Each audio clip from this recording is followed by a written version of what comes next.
زارت سلام بچه‌ها، حالتون چطوره؟ آقا امیدوارم حسابی حالتون خوب باشه. ببخشید که زارتی اومدم تو ویدیو به خاطر اینکه هنوز اینترو خوبی ندارم، نمیدونم که چی بگم اول ویدیو. خلاصه که زارت پرت شدیم وسط ویدیو.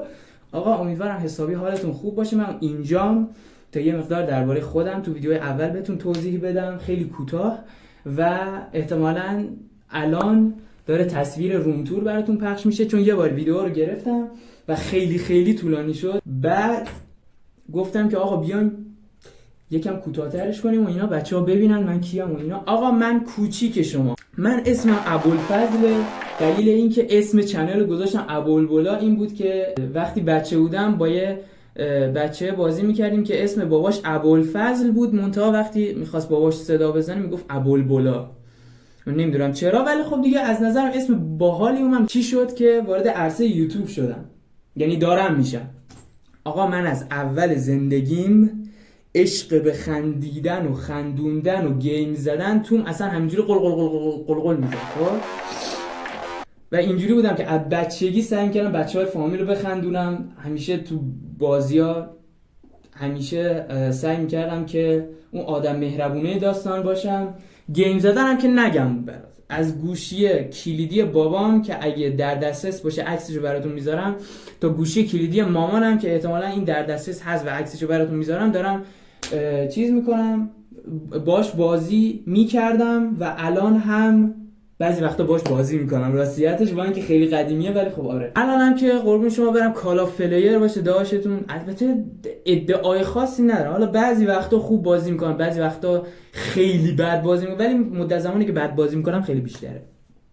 آقا بعد یه مدت بابا اومد گفتش که پسر جان تو الان میای این همه گیم میزنی، این همه با کامپیوتر و گوشی و فلانه. آقا کامپیوتر میگم RTX 4090 فلان نیستا، کارت گرافیکش 128 مگی بود. خب رمش 4 که از این 380 تا 380 مگش داره استفاده میشه، یه همچین چیزی من دیدم. حالا مشخصاتشو دقیق‌تر براتون میذارم. حالا تایپش 64 بیت و اینا، کلا اصلا سیستم قوی نیست، ولی خب از بچگی باهاش مثلا چند تا اساسینز کرید بازی میکردم و چند تا موتور بازی اینا. خلاصه که از بچگی عاشق گیم زدن بودم. آقا داشتم در ادامه میگفتم، بابا اومد گفتش که آقا این همه گیم میزنی، یکی نمیاد بگه که 10 تومن من بهت میدم بیا این گیمو برو. بعد منم خب میگفتم خب آره یه چیز منطقی. تا اینکه با یوتیوب آشنا شدم، اومدم توی یوتیوب و داستانش اینه که توی یه چنل تلگرام درباره مثلا سوتیای کلاس آنلاین و کلاس حضوری و اینا میذاشت و من اونجا برای اولین بار یه کانتنتی باهاش آشنا شدم به اسم کلاس‌های آنلاین، سوتیای کلاس آنلاین. رفتم تو اینترنت سرچ کردم، فرشاد سایلنت اومد بالا اولین نفر. وارد یوتیوب شدم، اول با فرشاد، بعد با آریا کیوکسر، بعدش با رفیقم اومد گفتش که اون موقع گیم نت میرفتیم با هم. بعد وارزون سیزن 1 مولتی پلیر آفلاینش اومده بود. بعد یه مدت سری وارزون، حالا طبق اون چیزی که ساب گیم نت گفت، از دسترس خارج کرده بود و اینا، ولی چون ما مشتریش بودیم دیگه دیلیت نکرد گیمو. گفتش که آقا یک بنده خدایی رو من پیدا کردم تو همین یوتیوبی که تو اومدی به من معرفی کردی و اسم طرف فراد ایکس ریه. بعد یه مدت با سام صابری آشنا شدم، آقای سام صابری، و بعد یه مدت با یک ویدیو دادم با تیمیتشون دریا و پارسالیپ و یا نه آره دیگه دریا و پارسالیپ و امیر استفان و یک نفر دیگه هم بود خدایا. آقا خلاصه که ناراحت نشین دیگه اگه فراموش کردم، همون ویدیویی که با هم دیگه دادم. بعد من آشنا شدم با برابکس یوتیوب، فهمیدم که از این راه هم میشه درآمد کسب کرد. البته من چیزی که بهتون بگم جدی اصلا برای درآمد کار نمیکنه. یعنی من اگه بخوام مثلا نیت درآمدمو بگم که چقدر میخوام درآمد کسب کنم از این راه، مثلا 20% از 100%، چون به هر حال مشکلات خاص خودشو داره دیگه. حالا مشکلات نقد کردن و ایناش که به کنار، این که مثلا جدیدن یوتیوب میاد مثلا کسایی که آی پی شون رو عوض میکنن تون مثلا از قندشکنای رایگان استفاده میکنن میگه باتن، و خب حالا به هر حال مشکلات خاص خودش رو به وجود آورده این قضیه. اگه بشه میخوام زیر ویدیوام زیرنویس انگلیسی هم بذارم که مخاطب انگلیسی هم مثلا خارجی هم جذب شه. و خب دیگه اگه یه روز کل زندگیم گذاشتم تو این راه یا بدبخت نشم و اینا، ولی در کل هدفم اینه که هر جای دنیا مشکل زیاده، خب گریوندن آدم هم خیلی آسونه، ولی من دوست دارم اون کسی باشم که میخندونه. دوستتون دارم، واقعا عاشق این مسیرم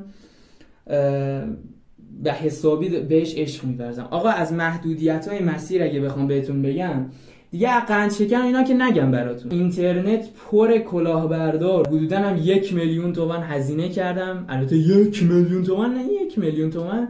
بیشتر وسایلی که اینجا دارم استفاده میکنم همشون دور ریختنی بودن و من از توی انباری خونمون گرفتم، اوکیش کردم و گذاشتم اینجا که استفاده کنم. و